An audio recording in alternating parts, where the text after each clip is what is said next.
ini skema rangkaian pelaksanaan PPG dalam jabatan, dan hari ini Bapak Ibu tengah mengakhiri satu tahapan kegiatan hampir selesai, yaitu PPL 2 sebagai satu keseluruhan rangkaian yang dilaksanakan oleh LPTK. Lalu setelah itu ada kegiatan KMPPG yang terdiri dari uji kinerja dan uji pengetahuan. Nah, ini satu kesatuan, dari satu kesatuan, hanya saja berbeda pelaku. Kalau PPL dan kegiatan sebelumnya seutuhnya dari mulai Bapak Ibu diterima sebagai mahasiswa PPG itu sepenuhnya menjadi otoritas wilayah LPTK.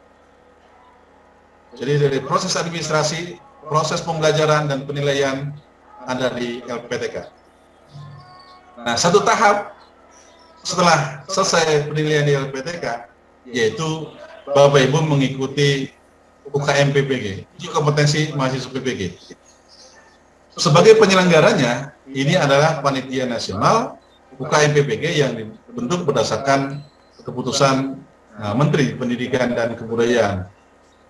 Nah, karena itu Bapak Ibu sekalian, nah ini sering ada pertanyaan, nilai yang Bapak Ibu dapatkan selama proses pembelajaran di LPTK itu memiliki dua fungsi.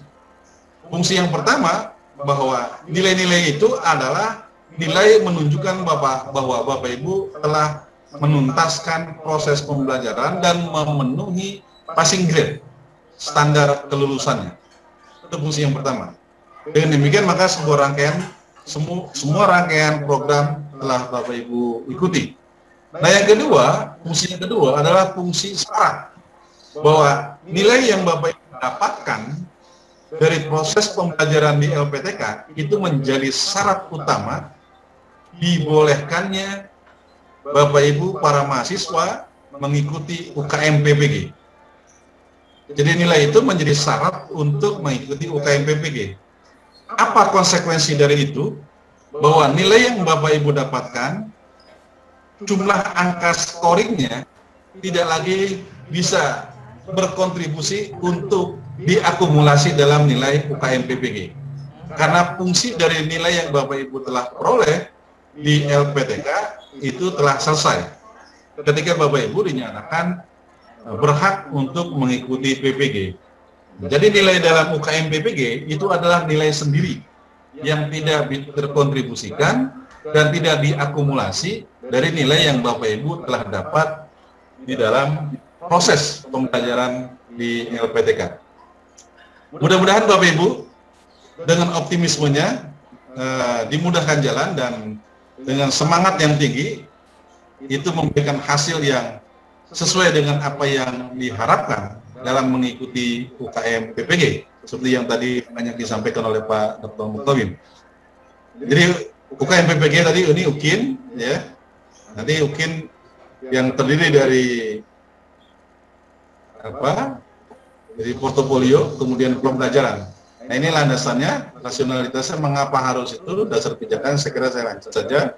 Nah, UKM PPG ini telah mengalami perkembangan di dalam pelaksanaannya sejak tahun 2017, karena PPG baru dimulai tahun 2017. Sebelumnya adalah sertifikasi guru melalui yang tadi saya katakan model lama, melalui PSPL, melalui PLPG, dan melalui portofolio. Dalam tahun-tahun sebelum tahun 2021, 2020 misalnya, pelaksanaan UKM PPG untuk UKIN itu dilaksanakan secara daring, gitu ya. Lalu kemudian karena kita sudah masuk pada situasi pandemi COVID, gitu, tapi UP-nya dilakukan secara luring, yaitu DTUK, di tempat uji kompetensi. Dalam hal ini adalah LPTK, itu tahun 2020. Nah, yang kedua, dalam UKIN di 2020 itu untuk uji, sudah ada dua komponen, ada uji pembelajaran dan ada uji portofolio. Tapi uji portofolionya baru hanya ada 4 komponen, yaitu penelitian dan publikasi, refleksi diri, pencarian informasi baru, dan pengembangan karya inovasi. Tahun 2020 itu sudah, 2021 itu bertambah, dan seterusnya. Nah, tahun 2021 ini, ya, tahun 2021 ini UKIN dilaksanakan, UKM PPG maksudnya, dilaksanakan full daring, berbasis domisili. Jadi berbasis domisili itu ya berbasis tempat tinggal, di mana Bapak Ibu tinggal. Artinya pelaksanaannya untuk praktek pembelajaran di tempat Bapak Ibu melaksanakan tugas mengajar, untuk kegiatan UP di rumah atau tempat di sekitar yang memungkinkan aman, nyaman untuk Bapak Ibu mengikuti UP, ya, mengikuti UP dan mendapatkan akses internet yang sangat. Itulah yang dimaksud dengan UP berbasis domisili yang hari ini, hari Minggu, sejak kemarin tanggal 4 dan 5, ini sedang dilaksanakan UP berbasis domisili untuk mahasiswa PPG pada LPTK di bawah Kemendikbudristekdikti. Jadi Kemendikbudristekdikti hari ini dan kemarin, Sabtu dan Minggu 4 dan 5, sedang melaksanakan UP berbasis domisili. Dan kita sebagaimana dalam jadwal, kita akan laksanakan nanti pelaksanaan UP untuk batch 1 ini di bulan September sebagaimana jadwal yang sudah disampaikan. Nah, Bapak sekalian, kembali ke dalam kaitan dengan UKM PPG, bahwa UKM PPG itu dimaksudkan untuk mengukur, menguji capaian profil lulusan. Yang tadi sampaikan profil lulusan dan capaian pembelajarannya yang diurai menjadi 7, ya, menjadi 7 aspek. Nah, 7 aspek inilah yang diukur, yang diuji, yang dinilai melalui wadah yang namanya UKM PPG. Tadi UKM PPG itu terdiri dari uji kinerja dan uji pengetahuan. Uji kinerja itu terdiri dari uji praktik pembelajaran dan uji portofolio. Uji pengetahuan sendiri. Ini kira-kira yang saya kira harus menjadi perhatian kita bersama. Nah, ini jadwalnya, Bapak-Ibu sekalian, para mahasiswa, ini sudah kami susun minggu lalu dan ini sudah kami edarkan kepada masing-masing LPTK berkaitan dengan jadwal pelaksanaan UKM PPG. Di persiapannya tanggal 9 mahasiswa mengikuti sosialisasi. Nah, tadi saya katakan bahwa LPTK UIN Jogja ini lebih sigap. Jadi sebelum tanggal 9 ini sudah diadakan sosialisasi. Ini sudah luar biasa untuk memberikan ruang kepada para mahasiswa untuk menyiapkan diri lebih banyak waktu kalau sudah mendapatkan wawasan, pengetahuan, penguatan. Jadi ini luar biasa Bu Fitri ya, yang jadwal kami tanggal 9, tapi sudah mendahului 4 hari, luar biasa itu. Jadi 4 hari Bapak Ibu sudah mendapatkan pengetahuan lebih dulu, maka bisa menyiapkan. Itu. Nah, kemudian nanti tanggal 10, mahasiswa mempersiapkan dokumen portofolio. Jadi 5 hari ini lumayan. Jadi 5 hari dari nanti setelah ini, ya Bapak Ibu mulai ngumpulin dokumen-dokumen apa yang diperlukan untuk keperluan uji portofolio. Nanti tanggal 11-12 itulah masa untuk melakukan upload dokumen portofolio dan dokumen rancangan pembelajaran, gitu ya. Nah, Bapak sekalian, pengalaman saya menjadi penyelia waktu tahun 2020 untuk pelaksanaan dan melakukan monep terhadap pelaksanaan UKM PPG UKIN di LPTK umum. Nah, itu banyak juga mahasiswa yang lewat waktu dari yang dijadwalkan untuk upload dengan berbagai macam alasan. Katanya karena jaringan internet dan segala macam. Ada yang kemudian diupload tidak bisa dibuka, ada yang mengupload tidak lengkap dan lain sebagainya. Nah, jadi ini jadwal kami sampaikan dan hari ini dilaksanakan. Mudah-mudahan mahasiswa LPTK UIN Jogja tidak mengalami hambatan-hambatan yang seperti itu dan melaksanakan upload secara maksimal dan berhasil. Jadi dengan kondisi yang tenang, tadi sudah diberikan motivasi yang luar biasa dengan Pak Dr. Mukhtarwin, dengan nyaman, rileks, tidak gamang, tidak panik, dan lain sebagainya. Karena kepanikan itu bukan sesuatu memberikan solusi, justru kepanikan itu akan membuat kita menjadi kacau balau di dalam melaksanakan aktivitas. Nah, jadi Bapak sekalian, ya, jadwal-jadwal ini harus diperhatikan, bahkan tanggalnya, karena ini berbasis aplikasi. Nanti kalau sudah lewat, itu ya nggak bisa. Jadi harus diperhatikan betul tanggal-tanggal ini. Nah, karena itu Bapak Ibu, kalau bapak-bapaknya sampaikan ke istrinya, mohon jangan diganggu-ganggu selama melakukan penyiapan ini. Tolong dibantu, jangan diganggu. Beda diganggu dengan dibantu. Begitu juga pada suami kepada istrinya dengan guyon-guyonan seperti itu. Nah, jadi tanggal 11, 12 Bapak Ibu untuk menyiapkan, mengupload. Jadi menyiapkan dari sekarang, mengupload dokumen portfolio yang memuat 6 komponen itu. Komponen penelitian dan publikasi, refleksi diri, pencarian informasi baru atau pengetahuan baru, kemudian pengembangan karya inovasi, prestasi hasil kompetisi, dan pengabdian masyarakat. Untuk penelitian dan publikasi, nanti ada rinciannya, isinya apa saja, refleksi juga nanti ada rinciannya, dan seterusnya. Nah, yang kedua, dokumen rancangan pembelajaran. Saya menyebut rancangan pembelajaran bukan RPP, karena RPP bagian dari rancangan pembelajaran. Jadi ketika bicara tentang rancangan pembelajaran, maka isinya adalah 1. RPP, 2. Materi ajar yang dikembangkan oleh guru, 3. LKPD, 4. Media pembelajaran, 5. Instrumen penilaian. Itulah dokumen pendukung rancangan pembelajaran. Jadi Bapak Ibu mengupload ini, dan RPP-nya adalah RPP bukan yang kemarin pada waktu PPL. Nah, ini banyak pertanyaan, apakah RPP yang kemarin waktu PPL itu bisa dipakai? Nah, adalah RPP yang baru karena Bapak Ibu mengajar sesuai dengan jadwal dan tanggal pada pelaksanaan UKIN. Materinya sesuai dengan jadwal tanggal pelaksanaan UKIN. Yang pelaksanaan UKIN itu akan dilaksanakan tanggal berapa ininya?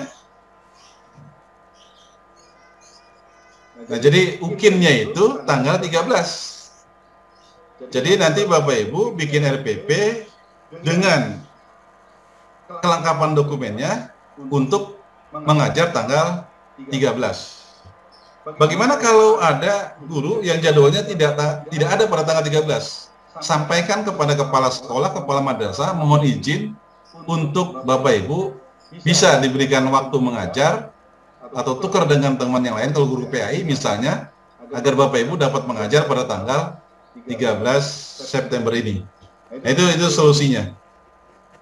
Lalu kemudian dalam pelaksanaan mengajar, Bapak Ibu harus merekam secara utuh jam belajar, jam mengajar yang sesuai ketentuan. Kalau 2 jam, ya 2 jam. Itu direkam. Lalu kemudian setelah itu dilakukan pengeditan terhadap rekaman video yang Bapak Ibu sudah lakukan selama 2 jam pelajaran, misalnya begitu. Mengapa harus merekam 2 jam pelajaran? Padahal yang diminta 30-40 menit. Alasannya adalah di dalam perekaman itu bisa jadi nanti ketika mengedit, bagian-bagian aktivitas mengajar mana yang bagus, itulah yang diambil dalam durasi 2 jam. Mengapa Bapak Ibu merekamnya harus 2 jam? Tapi kalau merekamnya hanya 30-40 menit, nah bisa jadi nanti banyak yang tidak bagus, akibatnya kemudian ya susah ketika dilakukan pengeditan. Jadi itu sebenarnya mengapa harus 2 jam, agar hasil editan yang Bapak Ibu lakukan dan nanti berbentuk dalam video pembelajaran itu sudah bagus dan mencerminkan. Jangan lupa, hasil editan dalam video pembelajaran itu menggambarkan 3 kegiatan pokok di dalam pelaksanaan pembelajaran. yaitu kegiatan penutup, kegiatan inti, dan kegiatan pendahuluan, kegiatan inti, dan kegiatan penutup. Nah, kalau Bapak Ibu bikin aja durasi proporsi waktunya. Kalau 40 menit, maka berapa menit untuk pendahuluan, berapa menit untuk kegiatan inti, berapa menit untuk kegiatan penutup. Ya, kalau diberikan misalnya 10 menit pendahuluan, lalu kemudian 15 menit penutup, 25. Berarti tinggal 15 menit di kegiatan inti. Atau kegiatan pendahulunya tidak 10 menit, misalnya 7 menit. Maka 10 menit di penutup, 17 menit. Maka sisanya 18 menit di kegiatan inti. Nah, kegiatan semuanya itu adalah menggambarkan pembelajaran yang interaktif, pembelajaran yang aktif, komunikatif. Nah, ini yang harus tercermin di dalam video pembelajaran yang nanti Bapak Ibu akan hasilkan. Lalu kemudian mengunggah hasil edit video pembelajaran itu di Google Drive atau akun YouTube masing-masing. Lalu kemudian mengunggah link video itu tadi, mengunggah link Google Drive atau link YouTube itu ke dalam laman UKM-PPG, ya. Dan pastikan link video pembelajaran disetting dapat diakses oleh publik. Artinya jangan lupa Bapak Ibu untuk memastikan bahwa itu bisa dibuka. Karena kalau nanti nggak dibuka, yaitu tidak bisa diberikan nilai. Pada saat ujian, seperti yang sudah disampaikan, mahasiswa tidak bisa berkomunikasi kepada dosen penguji, dan mahasiswa tidak perlu tahu siapa dosen pengujinya.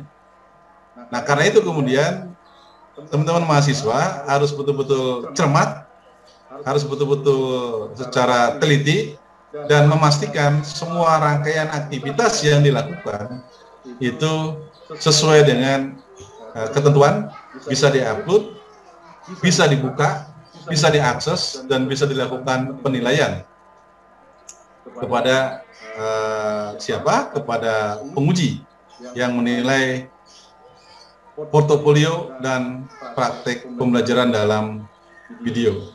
Nah, kegiatan berikutnya ini nanti ada persiapan tryout dan sebagainya, termasuk juga tryout nasional, ya.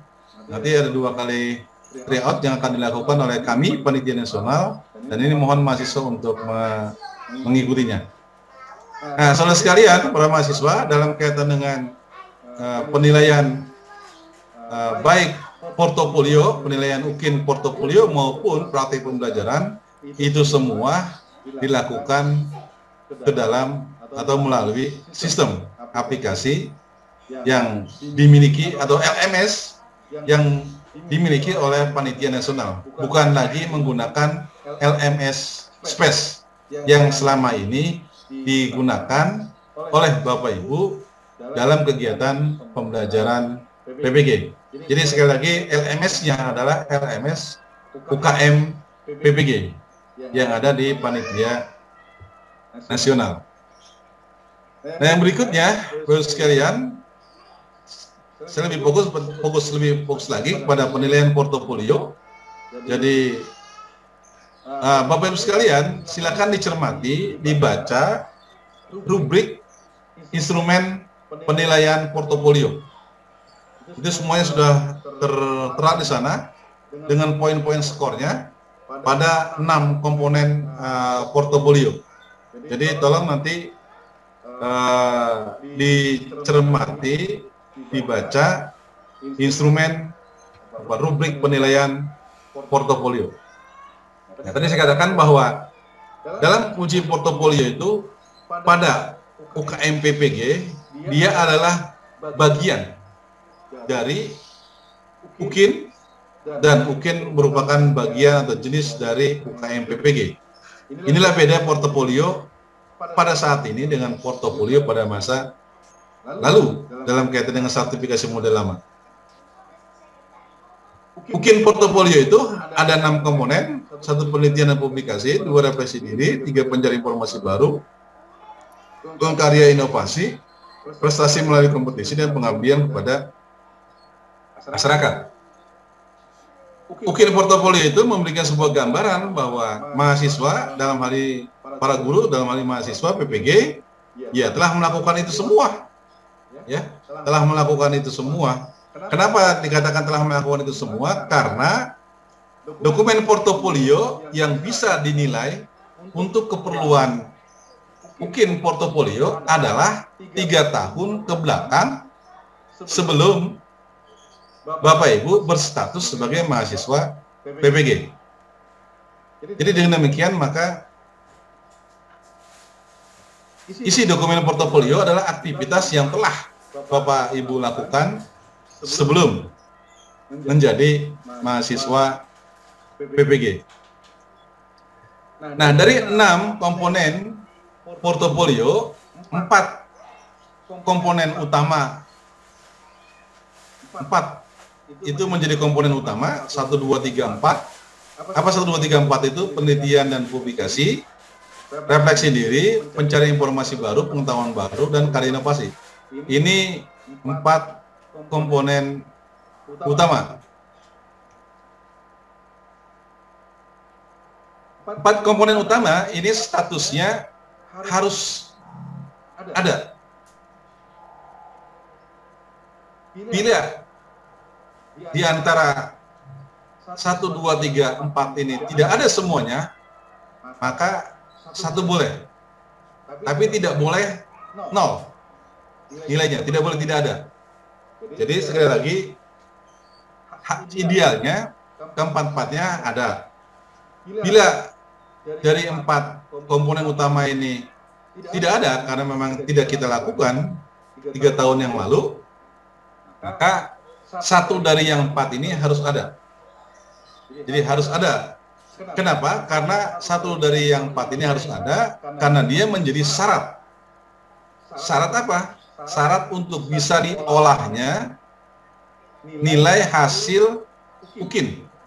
Ini baru mengolah nilai. Jadi nilai RPP, rancangan pembelajaran, nilai praktek pembelajaran itu bisa diolah menjadi nilai akhir atau nilai UKIN apabila nilai portofolionya salah satu dari 4 komponen utama itu ada.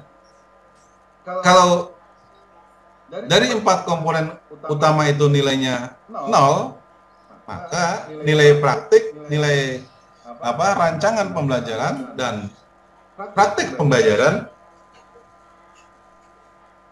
itu tidak bisa dilanjutkan, tidak bisa dinilai. Kalau tidak bisa dilanjutkan, tidak bisa dinilai, maka ya dipastikan status kelulusannya untuk sementara belum memenuhi. Sedangkan 2 komponen berikutnya, yaitu komponen 5 dan 6, itu statusnya pendukung. Apa artinya? Boleh ada, boleh tidak. Nah, dalam kaitan dengan UKIN portofolio, saran saya, Ibu Bapak, bila dokumennya ada, triknya adalah manjakan dosen dan guru penguji.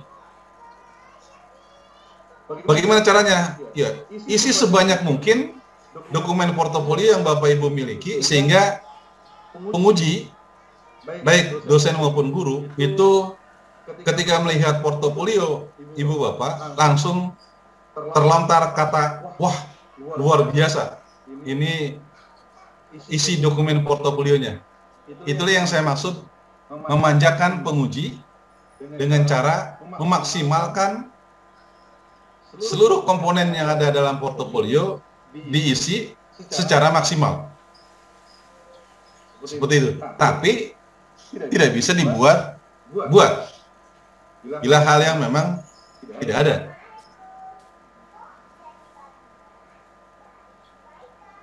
Oke, ya. Nah, dalam kaitan dengan proporsi bobot penilaian, 6 komponen dalam uji portofolio itu diberikan bobot proporsi sebagai berikut. Jadi penelitian dan publikasi maksimum 4, 3, kemudian 4, 1,5, 1,5, kemudian 10. Selanjutnya, secara lebih rinci, Tadi saya sampaikan dari 6 komponen itu, ini rinciannya, penelitian publikasi apa saja, ini rinciannya. Itu Bapak Ibu melakukan penulisan artikel di jurnal internasional, skornya 3. Ini tidak mesti apakah terindeks Scopus atau apa, pokoknya jurnal internasional. Bagi Bapak Ibu guru sudah cukup. Kemudian nulis artikel di jurnal, kemudian dimuat di jurnal nasional, Sinta 1, Sinta 2, ini nilainya 2,5. Nulis di jurnal, nulis artikel di jurnal, Sinta 3 sampai 6, dan ada ISN-nya dan seterusnya, itu nilainya 2.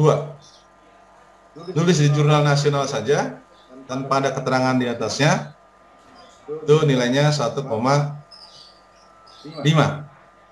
Nah, bukti dokumen apa yang diperlukan, terus ke bawah karya ilmiah dan seterusnya. Ya, bukti dokumennya adalah artikel ilmiah, laporan hasil penelitian, artikel ilmiah dalam proceeding, artikel ilmiah dalam seminar nasional, dan karya ilmiah dalam media populer. Sampai terakhir di sini karya tulis ilmiah populer di mass media, provinsi, kabupaten, atau kota, kemudian web resmi. Web resmi itu misalnya web Kementerian Agama, itu kan ada webnya, ada kolom tulisan, Bapak Ibu nulis di situ, maka itu bisa dihargai. Ya, dihargai 1,0, tapi bukan di blog. Nah ini. Nah di sini ada kalimat belum bisa maksimal. Apa artinya? Kalau tidak ada bukti, ya maka poin 1, komponen 1 tidak bisa maksimal. Ya sudah, tidak bisa dipaksakan. Ya, tidak bisa dipaksakan komponen 1 ini. Karena ini tidak bisa dibuat-buat. Karena kan sudah berlalu. Nah, lalu kemudian sekarang kita beranjak ke komponen 2. Nah, komponen 2 itu adalah refleksi. Nah, refleksi ini memuat laporan 3 kegiatan. Ada laporan refleksi pelaksanaan pembelajaran, ada laporan refleksi pelaksanaan penelitian, ada laporan refleksi pengembangan karya inovasi. Nah, refleksi laporan pelaksanaan pembelajaran, ya bagaimana Bapak Ibu membuat laporan refleksi berkaitan dengan pelaksanaan pembelajaran. Nah, laporan pelaksanaan penelitian, refleksi pelaksanaan penelitian, jadi dokumen hasil penelitian itu masuk kelompok komponen 1, itu satu sisi boleh. Lalu Bapak Ibu bikinkan refleksi laporan penelitian, itu bisa masuk ke dalam komponen 2. Begitu juga karya inovasi. Karya inovasi bisa masuk ke dalam komponen 4, produknya, tapi laporan refleksi karya inovasi itu bisa masuk ke dalam komponen 2. Jadi punya makna, punya fungsi yang ganda. Nah, perhatikan di bawah, ini ada tulisan bisa maksimal. Apa artinya? Untuk komponen 2 dari 4 komponen utama, ini bisa dilakukan oleh Bapak Ibu guru. Kalaupun Bapak Ibu tidak punya penelitian, ya sudah oke, laporan refleksinya bukan laporan refleksi pelaksanaan penelitian. Kalaupun Bapak Ibu tidak punya laporan pengembangan karya inovasi, ya sudah, laporan refleksinya jangan laporan pengembangan karya inovasi, karena tidak ada. Tapi laporan pelaksanaan pembelajaran kan pasti ada. Karena kan Bapak Ibu mengajar. Kan mengajar. Yang sebelumnya, dan Pak sudah lama. Di sini hanya diminta laporan pelaksanaan pembelajaran 3 tahun. Jadi 1 tahun 2 semester. Jadi Bapak Ibu bisa buat laporan pelaksanaan pembelajaran sebagai laporan refleksi sebanyak 6 laporan. 1 laporan itu nilainya 0,5. Kalau 6 berarti nilainya bisa 3. Nah ini yang saya maksud untuk menutupi agar 4 komponen utama salah satunya bisa didapat melalui pembuatan laporan refleksi. Jadi ini peluang, dan Bapak Ibu guru bisa, karena Bapak Ibu telah melaksanakan tugas pembelajaran. Sambil contoh misalnya, ini singkatnya, tapi Bapak Ibu nanti bisa bikin lebih lengkap. Dalam membuat laporan refleksi, ini salah satu contoh. Dalam membuat laporan refleksi, ini laporan refleksi pelaksanaan pembelajaran. Ya, jika memang benar telah melakukan kegiatan pencarian informasi baru, Ibu Bapak sudah tahu masalah dalam komponen 3, misal workshop, penyusunan perangkat pembelajaran, pelatihan LKP, dan seterusnya. BIMTEK evaluasi berbasis online. Ya. Nah, dalam membuat laporan refleksi pembelajaran itu ada 5 unsur, ada 5 komponen yang ada. Ini satu contoh. Satu kegiatan refleksi. Kegiatan refleksinya apa? Yaitu kaitan dengan pelaksanaan pembelajaran, penerapan lembar kerja atau apalah gitu kira-kira. Ya. Lalu permasalahannya apa? Permasalahan yang dihadapi, lalu dengan solusinya dengan penggunaan LKPD misalnya. Lalu kemudian langkah perbaikan. Jadi di sini dikatakan setelah saya mengikuti kegiatan pelatihan LKPD dilaksanakan pada tanggal sekian seterusnya, maka ini menjadi solusi dari permasalahan pembelajaran di mana siswa malas, siswa tidak tertarik dan sebagainya. Lalu tahu dibuatnya kapan laporan itu? Tadi saya katakan 3 semester, ya tarik mundur, maka di tahun 2018 itu 2019 2020. Ya. Lalu yang terakhir keterangan. Ini contoh, sekedar contoh untuk laporan refleksi. Ini yang kedua contoh laporan refleksi pelaksanaan penelitian. Kalau ada Bapak Ibu melaksanakan PTK misalnya. Jadi hasil laporan PTK bisa masuk ke komponen 1, tapi penyusunan laporan penelitian dari PTK bisa masuk ke dalam komponen refleksi, komponen 2. Gitu ya. Unsur-unsurnya masih sama. Jadi kegiatan refleksi, permasalahan, langkah perbaikan, tahun semester pelaksanaan, itu seperti itu. Nah yang kemudian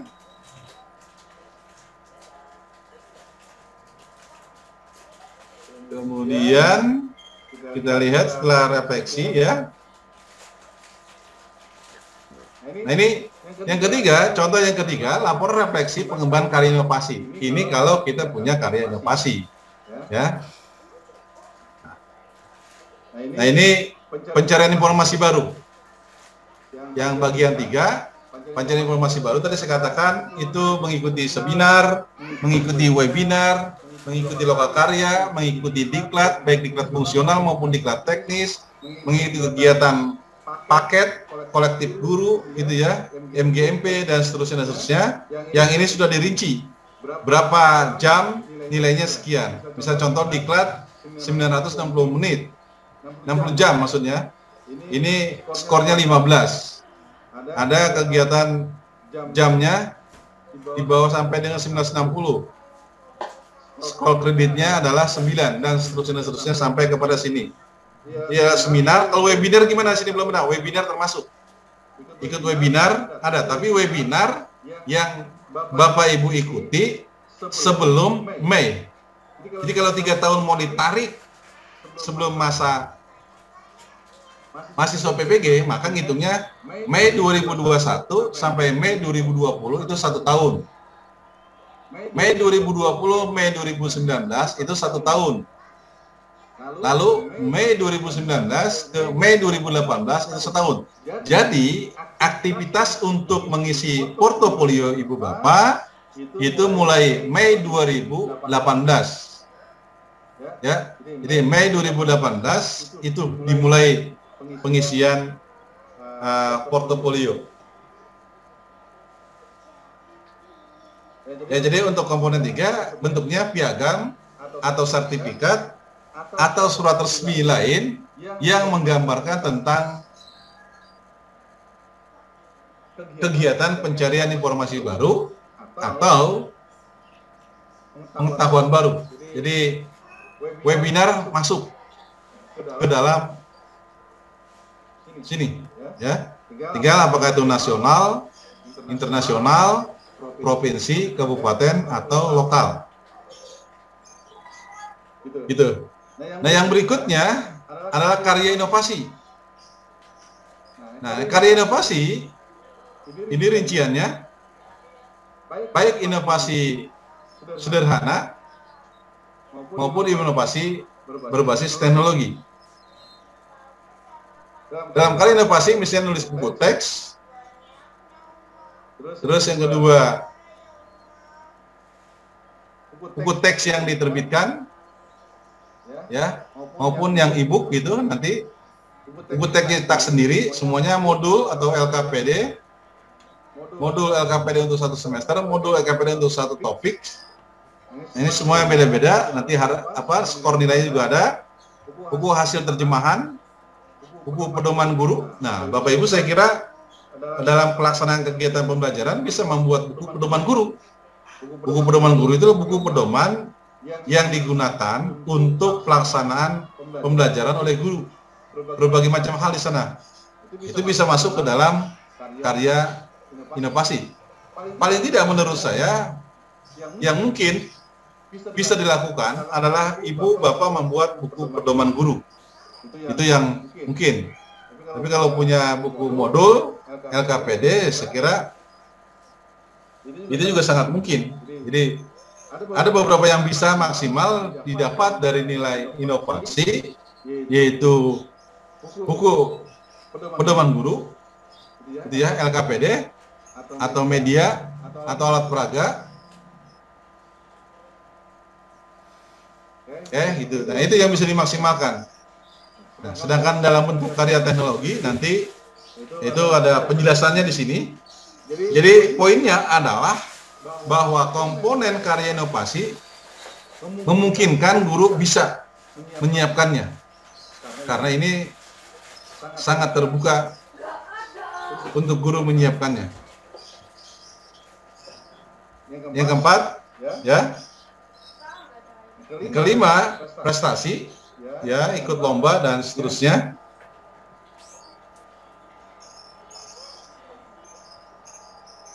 Ya. Nah, prestasi ini juga tidak bisa dibuat maksimal. Belum bisa maksimal kalau tidak ada data, tidak ada bukti pendukung. Tapi kalau ada ya bisa. Ini misalnya contoh Ibu Guru juara video pembelajaran tingkat nasional.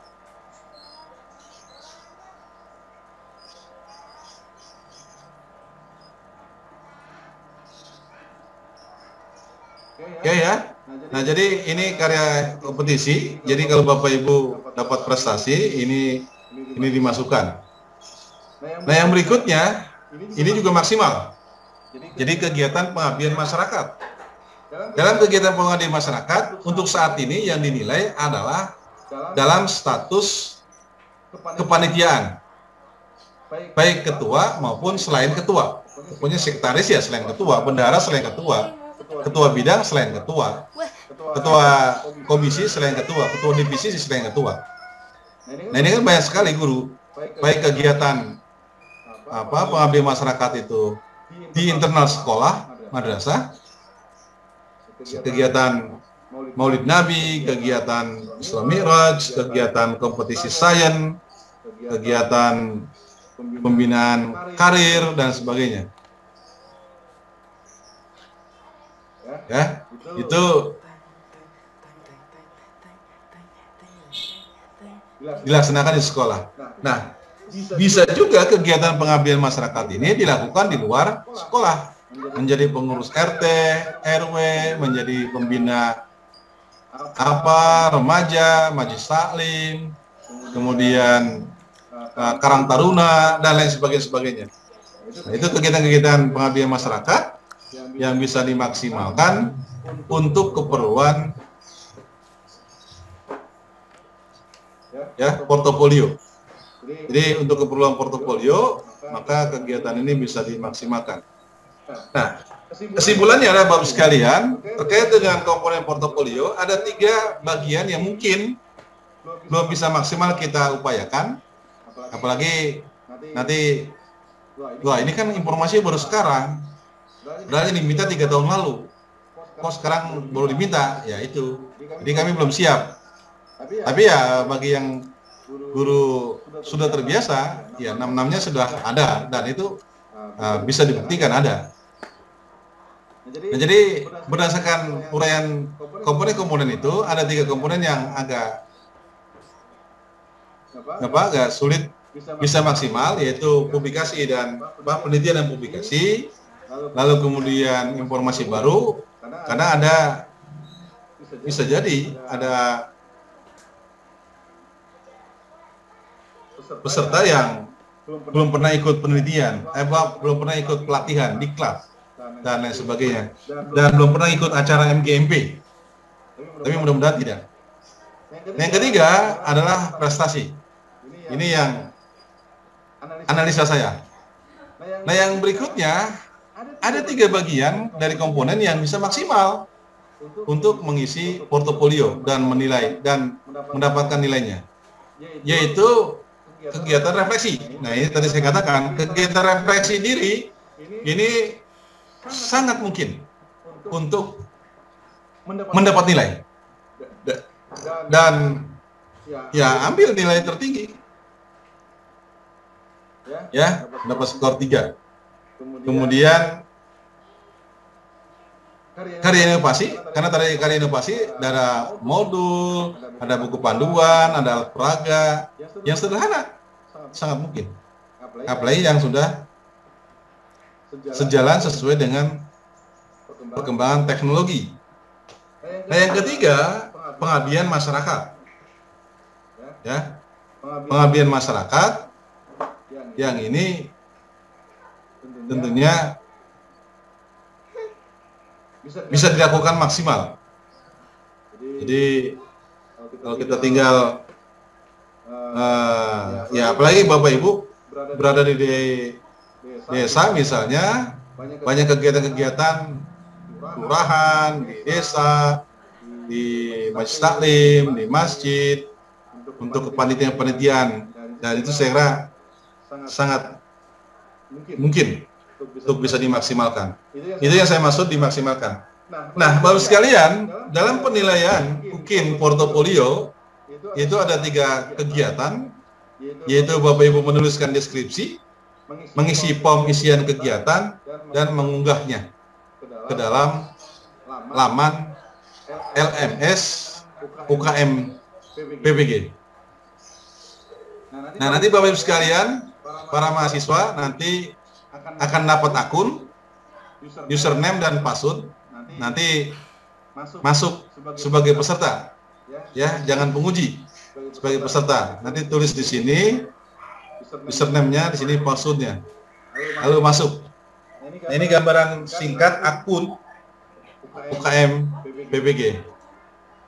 Nah, ketika masuk ke portofolio, ini akan terlihat seperti ini contoh dashboard-nya. Dan nanti kalau Bapak Ibu sudah upload, ini akan terlihat ada 3 bagian ini.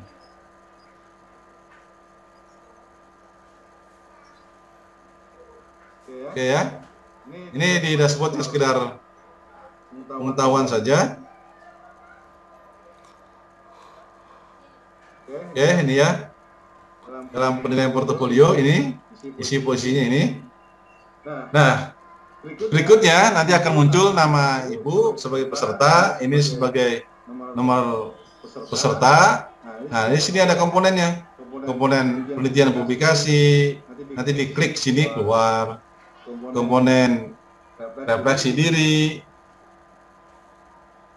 komponen pencarian informasi baru, kemudian karya inovasi, kemudian di sini pengabdian, yang terakhir di sini adalah prestasi. Jadi ini ada seperti ini strukturnya dalam aplikasi. Nah, ini deskripsinya, kolom ini nanti Bapak Ibu buat setelah Bapak Ibu masuk ke ukmppg.go.id di sini.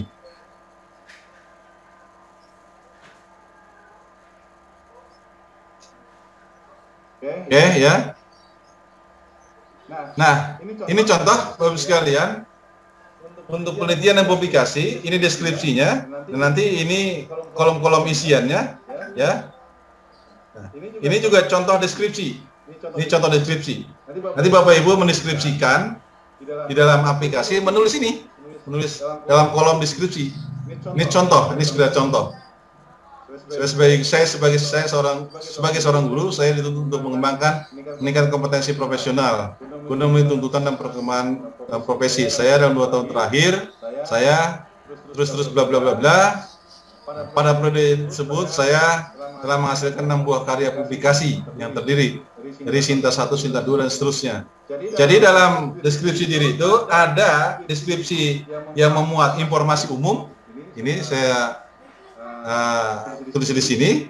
Ada yang memuat informasi rinci. Jadi deskripsi itu dibuat berdasarkan pola deduktif, yaitu memberikan gambaran umum, lalu berikutnya memberikan gambaran rincian. Nah, gambaran rincian ini menjadi lanjutan berapa dokumen yang kita upload, yang kita kirim, gitu ya. Nah, makanya di sini ada bukti 1, bukti 2, bukti 3, bukti 4, berarti ada bukti 3 sini. Ada 3 bukti, 3 kegiatan yang disiapkan yang telah dilakukan. Akan diupload nanti 3 kegiatan. Ini contoh penelitian publikasi. Ini ya. Nah, ini kemudian atau formnya seperti ini, daftar kegiatan. Judul ya, judul 1, 2, 3 dan seterusnya, jenis karya, laporan penelitian atau artikel jurnal karya ilmiah populer, nanti sebutin sini ya, dalam kurung tempat publikasi, ini nasional, internasional, nasional, provinsi dan seterusnya ya. Lalu tahun terbit, edisi, volume berapa, keterangan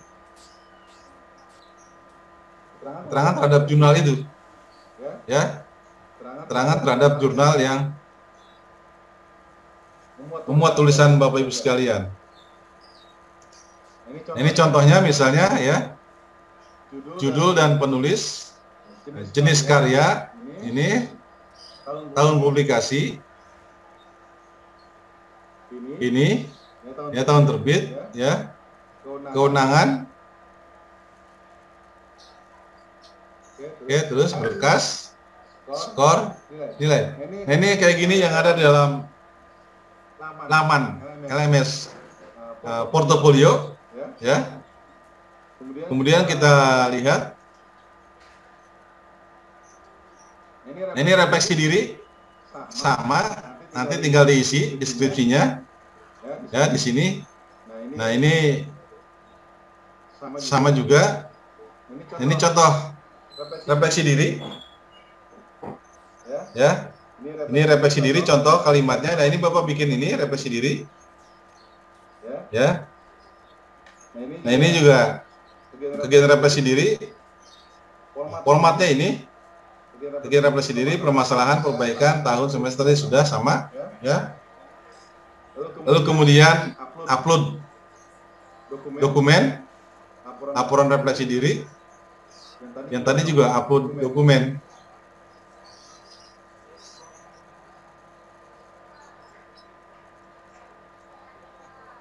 Oke. Sebelum itu, ini masih contoh-contoh portofolio ya. Ini pencarian informasi yang komponen 3. Ini juga deskripsinya. Ini deskripsi pencarian informasi baru ya. Nah, ini template yang dibuat, nanti di-upload juga, formatnya seperti ini yang sudah ada.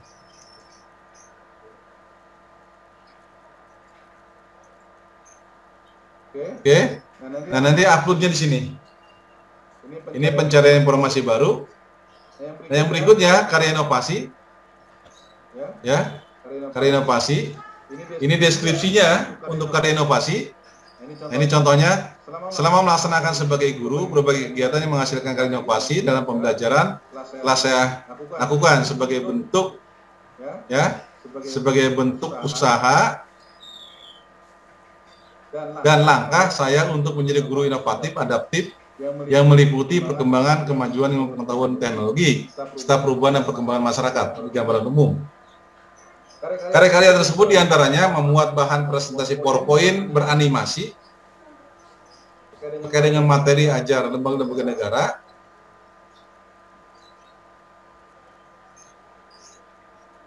dan seterusnya. Nah, di sini ada 5.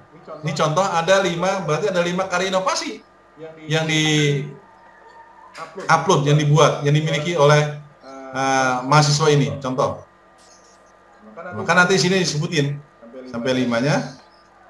Ini uploadnya dan seterusnya. Jadi ini kompetisi dan seterusnya. Ini terkait dengan dengan portofolio. Kemudian nanti RPP, saya kira nanti di bagian lain ya, saya tidak jelaskan. Saya ingin sampaikan di sini terkait dengan ini. Nah, ini contoh simulasi Bapak-Ibu sekalian dalam nilai UKIN. Nilai UKIN itu rumusnya 6 kali skor praktek pembelajaran. Apa artinya? 6 ini adalah CP. Ada 6 CP dikalikan praktek pembelajaran. CP mana ya? CP kembali ke sana ke profil dan CP yang 7 itu. Jadi praktek pembelajaran itu RPP, rancangan pembelajaran dan praktek pembelajaran itu menilai 6 CP. CP1 sampai CP6. Sedangkan UKIN portofolio itu menilai CP7. Ya. Jadi sekali lagi UKIN portofolio menilai CP7. Maka rumus ini. Nah, ini simulasinya contoh. Nah, Bapak Ibu supaya mudah-mudahan bisa maksimal dapatnya. Nah, untuk dapat maksimal nilai pembelajaran, rancangan dan pelaksanaan pembelajaran, caranya gimana triknya? Tolong Bapak Ibu cermati, pahami rubrik penilaian. Jadi saya contohkan misalnya ada begini. Misalnya ini rubrik penilaian praktek pembelajaran. Kan interval nilainya 1 sampai 10. Bapak Ibu harus berusaha untuk mendapat nilai 8 minimum. 8, 9, 10. Kalau 8 ini ada kelompok baik. Nah, bagaimana Ibu Bapak menampilkan dalam komponen kepribadian mempesona? Ini guru menampilkan wajah yang ceria pada sebagian besar rentang waktu pembelajaran secara terus-menerus. Nanti dosen dan guru menguji akan nilai 8. Kalau ingin dapat 9, maka lihat ini deskripsinya. Skor 9. Nah, itu seperti itu dalam praktek. Begitu juga dalam RPP. Ya, ini dalam video pembelajaran seperti. Jadi Bapak Ibu harus mentargetkan mendapat skor dari penguji minimum 8. Karena rata-rata itu 8 nanti bisa jadi 80 seperti dalam rumus. Jangan 7, kalau 7 riskan. Karena 7 itu skor minimum. Kalau kita lihat dalam formulasi rumus ini bahwa skor kelulusan minimum 70. Kalau rata-rata nilai 7 dapatnya maka 70. Nah, itu 70 praktek pembelajaran. Nah, nanti kalau UKIN-nya dapat 10 itu tinggal pas. Standar minimum 70. Tapi kalau UKIN-nya dapat 3 dapat ya di bawah 10, 9 misalnya, maka skornya di sini adalah 69. Jadi kalau 69 berarti Bapak Ibu belum memenuhi standar minimum kelulusan. Nah, padahal di sini baru 80.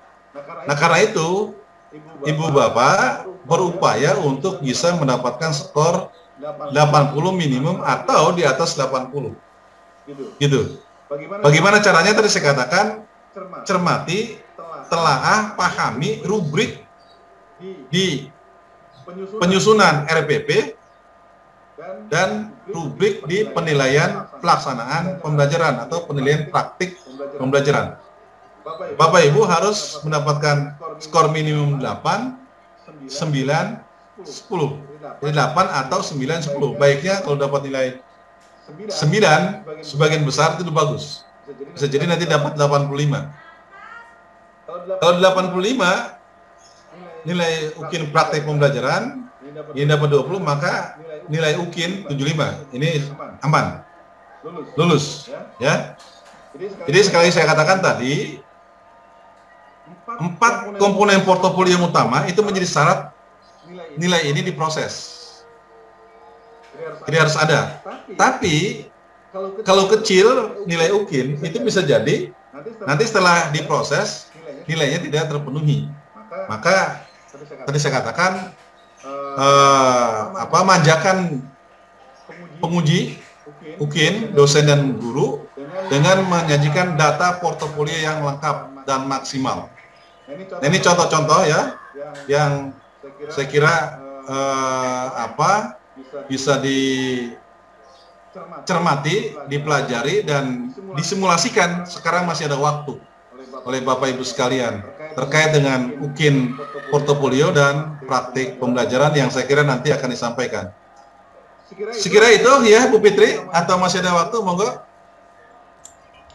Ji Bapak, kelihatannya ini perlu ada tanya jawab Pak Rozak, karena di ruang chat cukup banyak pertanyaan yang saya kira memang penting untuk segera mendapatkan jawaban langsung dari Pak Rozak. Mohon izin ya Bapak. Monggo, silakan Bu Fitri. Baik, sebentar, saya akan memilih nih yang terakhir saja. Nanti mohon kalau Bapak Ibu ingin bertanya secara langsung bisa raise hand, kemudian open mic ya. Sementara saya akan membacakan pertanyaan dari Pak Abdul Aziz. Ya, Pak Abdul Aziz ini menanyakan begini, Pak Rozak. Komponen portofolio yang utama itu seperti apa? Kemudian komponennya itu seperti apa? Itu Pak Rozak. Ya, tadi sudah saya sampaikan. Nilai portofolio itu ada 6 komponen. Yang utama itu yang 4, 1, 2, 3, 4. Satunya itu adalah dan publikasi, 2 refleksi diri, 3 pencarian informasi, 4 itu adalah karya inovasi. Itu yang utama. Nah, yang 4 ini idealnya ada semua. Tidak, salah satunya harus ada. Salah satunya harus ada. Kalau tidak ada, harus ada dalam pengertian ada skor nilainya. Kalau 0 yang utama ini 1, 0, 2, 0, 3, 0, 4, 0, walaupun Ibu sudah melakukan praktek pembelajaran, maka tidak bisa diolah nilai hasil praktek pembelajaran, nilai RPP, nilai LKPD segala macam, karena nilai portofolionya 0. Gitu. Ya. Nah, karena itu nilai portofolio menjadi syarat untuk bisa diolah dan dilanjutkan penilaian UKIN-nya. Itu belum lulus ya, belum standar lulusan. Nanti setelah diolah baru akan digabungkan dalam rumus yang tadi, 6 kali praktek pembelajaran ditambah 1 kali portofolio dibagi 7. Kalau nilai portofolionya kecil, nilai prakteknya hanya 80, ya jadi kemungkinan prediksi saya yaitu belum memenuhi passing grade. Gitu. Nah, itu kira-kira begitu, Bu Fitri. Ya, Pak Abdul Aziz juga saya kira sudah cukup jelas ya Pak ya. Dari PPT-nya Pak Rozak ini sudah terlihat komponen utama dan komponen pendukung. Baik, Pak Arif Kurniawan sudah raise hand, boleh buka video dulu Bapak untuk bertanya langsung. J, silakan open mic Bapak.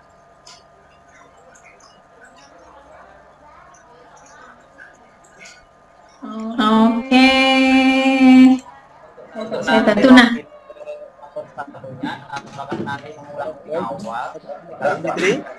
Ya Pak Arif. Assalamualaikum warahmatullahi wabarakatuh. Monggo.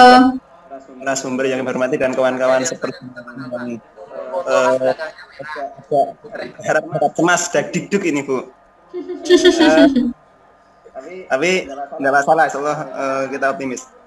Satu saja Pak Rozali yang mau kami tanyakan, kalau dinilai apa namanya praktek pembelajaran saya kira sudah cukup jelas tadi ya, ada angka 80, 90 itu menjadi cita-cita kami minimal 80, syukur 90 kan begitu. Cuma yang kami perlu penjelasan lebih lanjut tentang angka 30, angka 20 yang dicontohkan dalam rubrik penilaian portofolio UKIN supaya kami ada gambaran.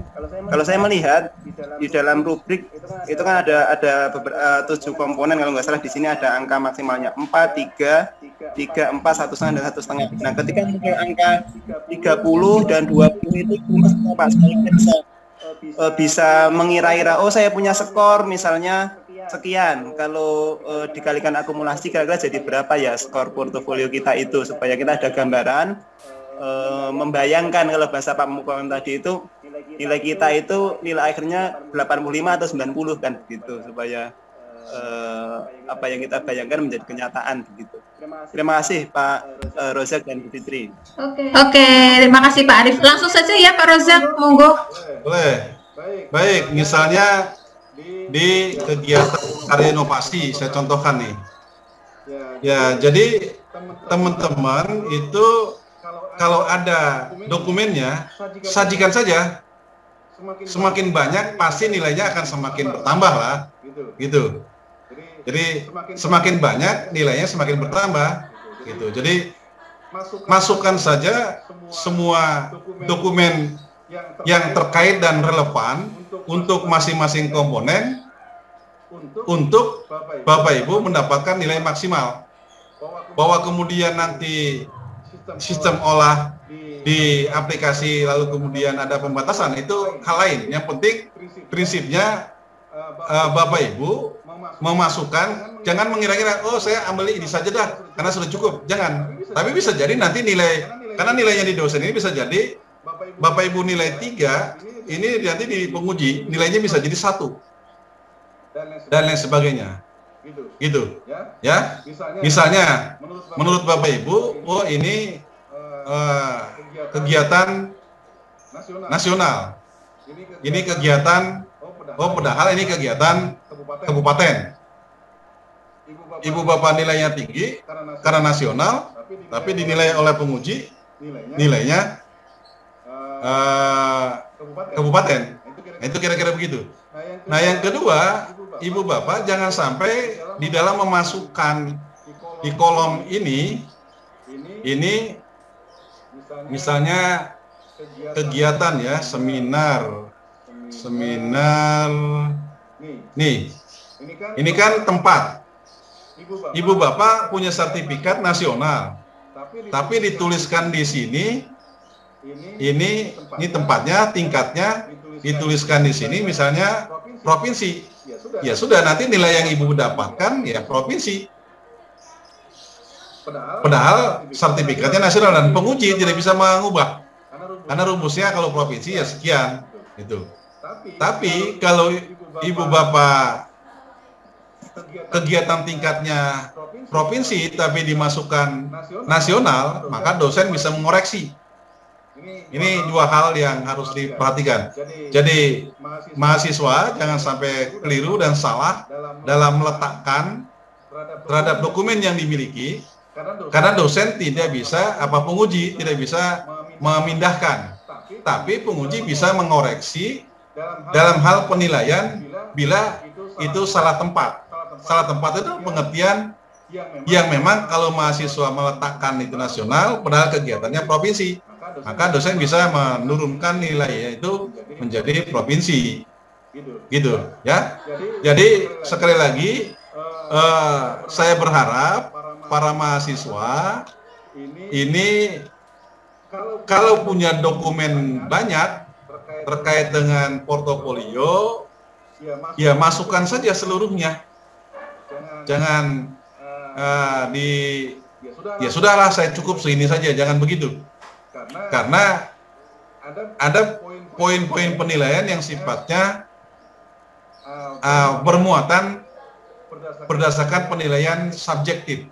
Penilaian subjektif itu dalam pengertian ada ruang-ruang, oh ini ternyata sekian, tidak exactly gitu. Kalau maka kemudian bisa jadi berbeda antara prediksi yang para mahasiswa lakukan dengan nilai yang diberikan oleh para dosen dan lain sebagainya. Saya kira begitu, Bu Fitri. Iya, Bapak. Ini sebenarnya masih banyak pertanyaan, tetapi mohon maaf Bapak Ibu karena schedule acara kita ini cukup padat dan waktu kita sebenarnya sudah mundur agak jauh. Jadi mohon maaf sekali untuk pertanyaan-pertanyaan yang lain bisa disimpan dulu, Nj. Nanti semoga Pak Kaprodi PPG, Bu Sekprodi dan seluruh tim dosen bisa membantu Bapak Ibu lebih memperjelas lagi tentang portofolio. Begitu nggih Pak Rosa nggih, mungkin